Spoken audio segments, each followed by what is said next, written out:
আসনের প্রার্থীরা সেখানকার সবশেষ খবর জানাতে নগরীর বেলদারপাড়া এলাকায় আছেন সহকর্মী রাকিবুল হাসান। আমরা যুক্ত হচ্ছি তার সাথে।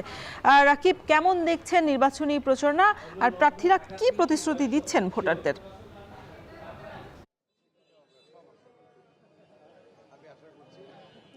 রওশন, আমরা দেখছি যে রাজশাহী যে 6টি আসন রয়েছে সেই 6টি আসনের নির্বাচনী প্রচারণা এখন একেবারে সকাল থেকে শুরু করে রাত পর্যন্ত চলছে। আমরা রাজশাহী সদর 2 আসনের বিএনপি প্রার্থী মিজানুর রহমান মিনু তার যে প্রচারণা বেলদারপাড়ায় হচ্ছে সেটি কিছুক্ষণ আগে তিনি গণমাধ্যমের সাথে কথা বলছিলেন। তিনি বলছেন যে আসলে তাদের যে প্রচারণা সেখানে সর্বস্তরের সাধারণ মানুষ উপস্থিত হচ্ছেন এবং এই মানুষদের সাথে নিয়ে তারা ধানের শীষের জন্য তারা ভোট চাচ্ছেন। এবং এখানে আমরা যেটি লক্ষ্য করছি, এই যে এখানে যে গণসংযোগ শুরু করেছেন তিনি কিন্তু আসলে এর মধ্য দিয়ে আসলে বলার চেষ্টা করছেন যে আগামী দিনে এই রাজশাহীর বা এই নগরের উন্নয়নে, এই আসনটির উন্নয়নে সাধারণ মানুষের যে প্রয়োজন সেই প্রয়োজন তারা মেটাবেন। এবং বিগত সময়ে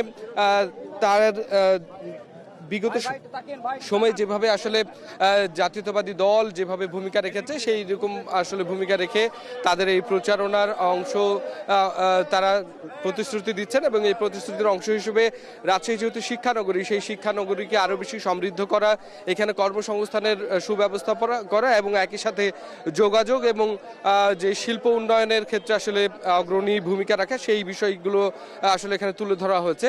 কিছুক্ষণ আগে তিনি গণমাধ্যমের সাথে কথা বলেছেন। সেই গণমাধ্যমের সাথে কথা বলতে গিয়ে তিনি যেটি বলেছেন যে দেশে যে উদ্ভূত পরিস্থিতি, সেই পরিস্থিতি আসলে মানুষ উপেক্ষা করছে এবং এই যে নির্বাচন, সেই নির্বাচনটাকে তারা উৎসব মুখর একটি পরিবেশে এই উদযাপন করছেন। এবং এর মধ্য দিয়ে আসলে রওশন আমরা লক্ষ্য করছি যে রাজশাহী নগরীর বিভিন্ন এলাকা তিনি আজকে ঘুরবেন এবং এর মধ্য দিয়ে যে তার যে প্রতিশ্রুতি সেটি সাধারণ মানুষের মাঝে আসলে ছড়িয়ে দিতে যাচ্ছেন এবং তার প্রতীক যেটি সেটিকে বারবার তিনি পরিচয় করে দিচ্ছেন। তো রওশন, এই ছিল রাজশাহী থেকে আমার কাছে সবশেষ খবর।